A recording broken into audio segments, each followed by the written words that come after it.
Sana noon ko pa na-figure it out na pwede palang ganyan. Hindi sana ako nagpakahirap sa pag-fill at saka pag-empty.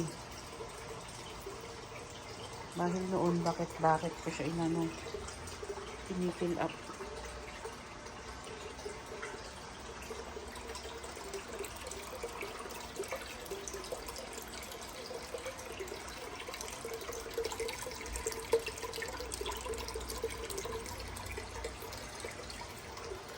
Ayan po.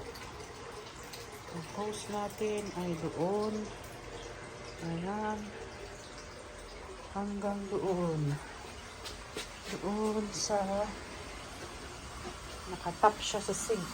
Ayan po yung connection niya. Ayan. Ang product ko na yan is this one. Python. Ayan po. Yung kanyang made in the US.